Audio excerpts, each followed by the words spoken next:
A ciência e a tecnologia são nossas aliadas mais importantes para enfrentar problemas de todo tipo. Hoje enfrentamos uma pandemia terrível e o mundo todo está unindo esforços para combater a Covid-19. Em um mundo tão informatizado como o nosso, é de se esperar que a tecnologia estará atuando fortemente para ajudar governos, profissionais da saúde, cientistas e cidadãos a conter essa pandemia, fazer diagnósticos, tomarem as melhores medidas e manter todos informados.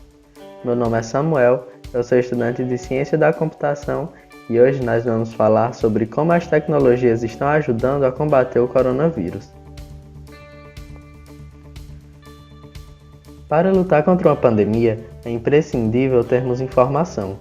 Precisamos mais do que nunca de muitas informações e dados verídicos de qualidade.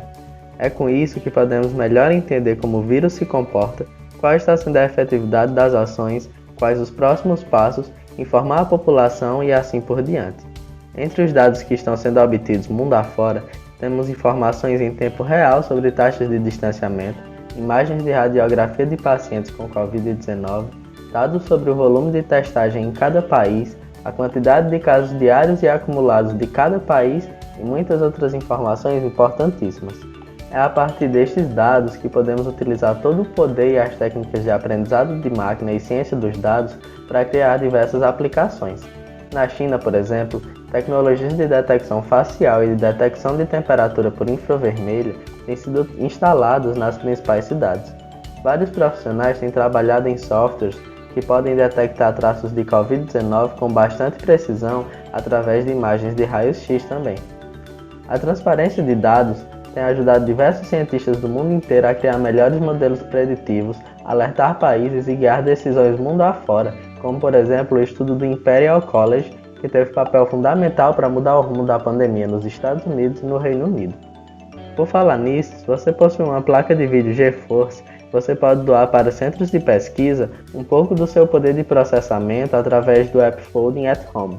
Você irá ajudá-los processando uma parte dos dados e cálculos utilizados nos seus modelos e simulações para que os resultados sejam obtidos mais rapidamente. Eu vou deixar o link aqui na descrição. A imprensa e a internet também são muito importantes para passar os dados para a população, conscientizar o povo e democratizar o acesso às informações. Mas como o Open Data Watch afirma, conforme a pressão para reabrir a economia aumenta, dados têm se tornado políticos e muitos estados e países têm manipulado as informações para atender a seus interesses, além de todas as fake news que têm se espalhado em massa.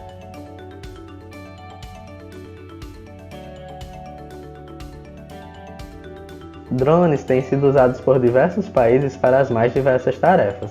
Na Espanha, a polícia estava utilizando-os para sobrevoar áreas com circulação de pessoas e soltar avisos sonoros, mandando as pessoas retornarem para suas casas.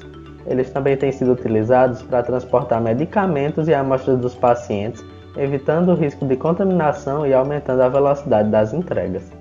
Na China, drones utilizados para a agricultura estão sendo aproveitados para jogar desinfetantes na zona rural e os que são equipados com tecnologias de reconhecimento facial estão detectando pessoas na rua, avisando-as e as repreendendo caso estejam sem máscara.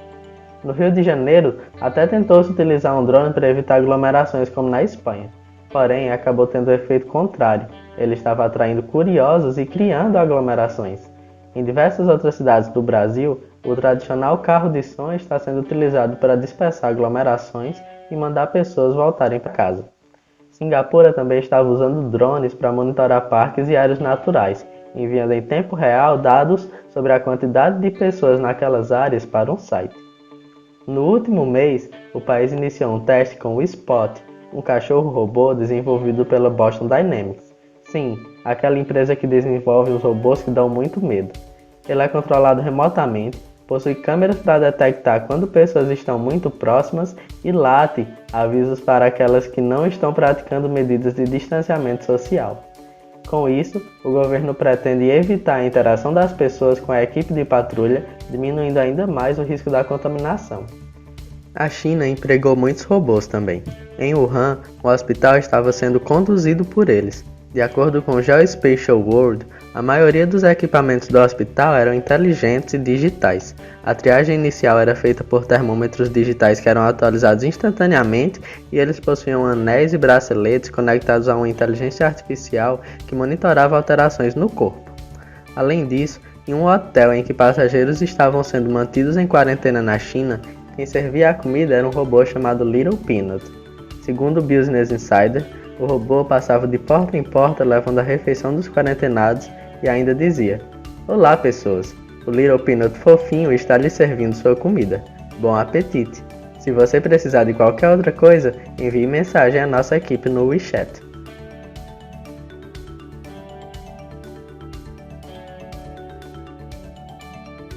Uma das preocupações que surgem quando estamos nos isolando é a de ficar longe das pessoas que amamos, nossos familiares e amigos.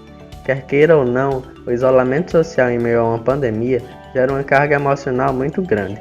É por isso que softwares que nos permitem conversar e manter contato com essas pessoas têm tido importância fundamental. Além disso, esse tipo de software tem ajudado também a realizar reuniões e coordenar trabalhos sem que nenhum dos participantes precise sair da sua casa. Como o Atila mostra muito bem no seu vídeo sobre aplicativos que podem ajudar a combater o coronavírus, apps que evitam o contato estão sendo muito importantes nos países que estão contendo o vírus.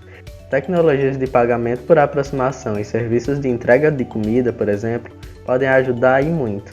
O vídeo do Atila mostra também exemplos de outros aplicativos muito interessantes e que você deve ir lá conferir.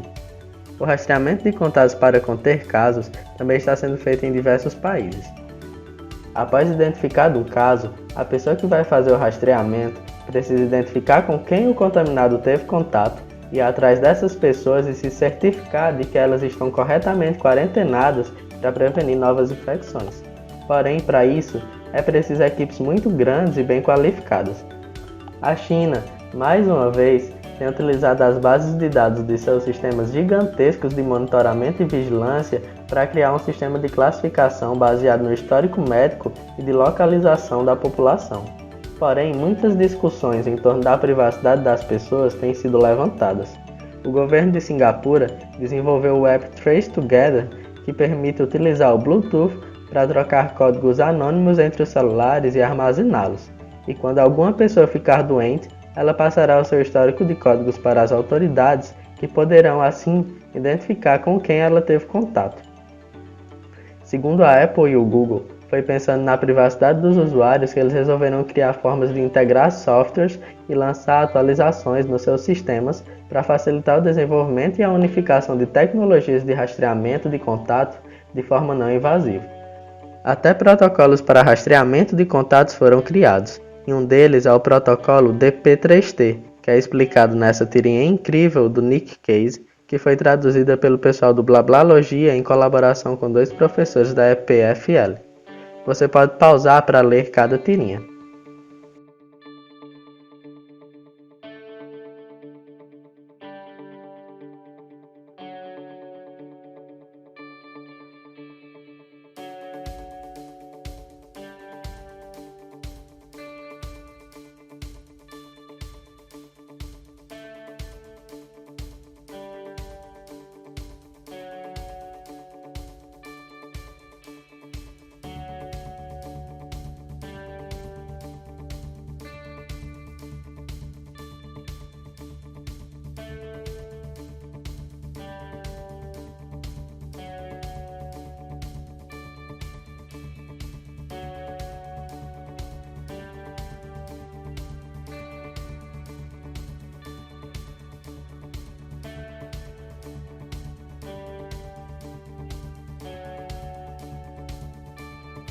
A comunidade da tecnologia está buscando desenvolver formas de ajudar o mundo a passar por tudo isso.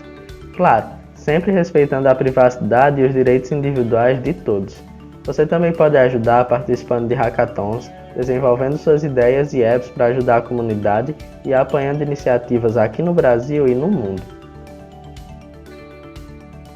Obrigado por assistir até aqui. Curta e compartilha se você tiver gostado. Comenta aqui o que você achou e até a próxima.